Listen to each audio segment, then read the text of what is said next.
He burned his own capital and froze an empire to death. Alexander I of Russia was born into imperial blood, but his reign would be defined not by inheritance, but by endurance. In 1801, he ascended the throne after the assassination of his father, Tsar Paul I. The palace coup cast a permanent shadow over his legitimacy. Whispers followed him from the beginning.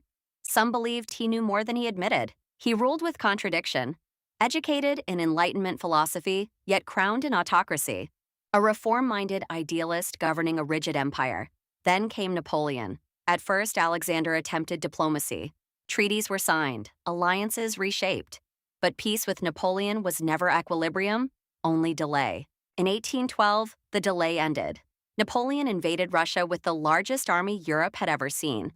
Over 600,000 soldiers crossing the frontier in what was meant to be a decisive campaign. Alexander did not respond with theatrical defense. He responded with structure. Russian forces retreated deeper into their own territory, destroying crops, supplies, and infrastructure as they moved. Cities were abandoned. Even Moscow, the ancient heart of Russia, was left to burn rather than handed intact to the French emperor. It was a brutal calculus. Trade space for time.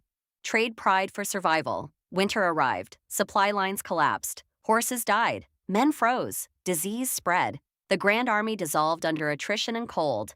Of the vast force that entered Russia, only a fraction returned. Alexander did not defeat Napoleon in a single battle. He dismantled him through environment. By 1814, Russian troops marched into Paris. The emperor who crowned himself now faced exile. The myth of invincibility had shattered. Alexander emerged as one of the architects of Europe's new order at the Congress of Vienna. He stood at the center of continental power. And then, he vanished into ambiguity. In 1825, Alexander died suddenly in the remote town of Taganrog. Or so the record states. Rumors spread immediately. His body was not publicly verified with certainty. Some believed he staged his death.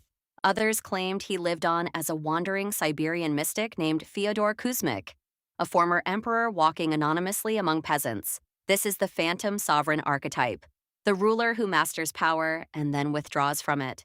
Alexander understood something conquerors rarely do. Control is not identity. He preserved Russia by sacrificing cities.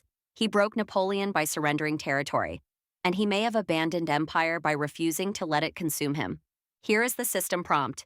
If you destroyed your greatest rival, would you tighten your grip on power?